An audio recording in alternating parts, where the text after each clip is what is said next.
And Bryan, in terms of the international piece, and as a marketer, I kind of look at this and say this is a classical delivering an unmet need. Yeah, it's kind of saying, Yes. hey, people are going to the gym, they're used to the elliptico, the elliptic cycle. What don't they know?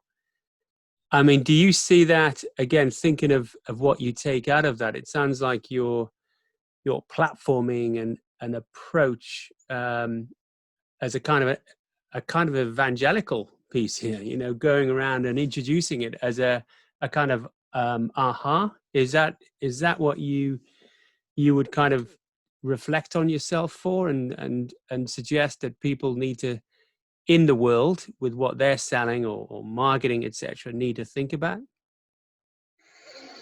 So I don't know. I don't know how well our experience at ElliptiGO translates into other product categories, because it is unusual to deliver a totally new concept.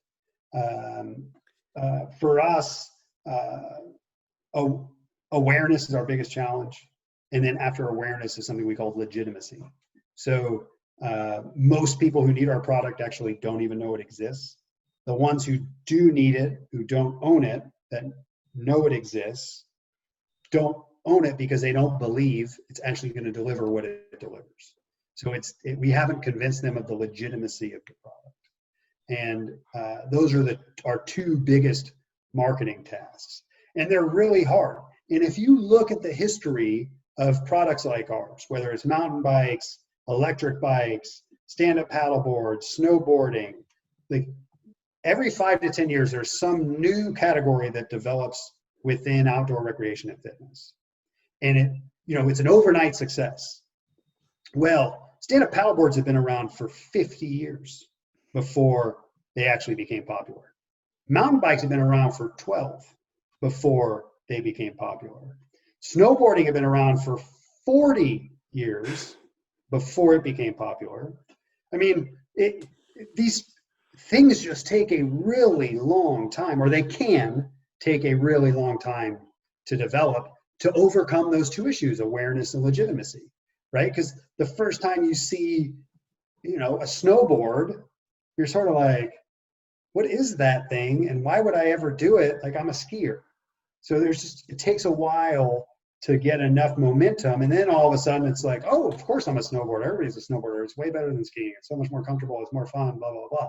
And you get the tipping point and the explosion, the geometric expansion that really only consumer products can deliver. So I think we fight that same battle that any new category person is going to fight, which is awareness and legitimacy. And I think there's a great book by a guy named Brian Smith, who is the founder of Uggs. So Ugg footwear. He wrote a book, and it's called, I can't remember what the book is called, but his theme is you can't give birth to an adult. You can't give birth to an adult.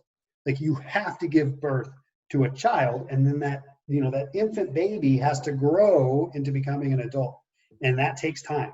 And there's nothing you can do about it. You have to go through all those phases. And companies that get to adulthood quicker just go through those phases quicker.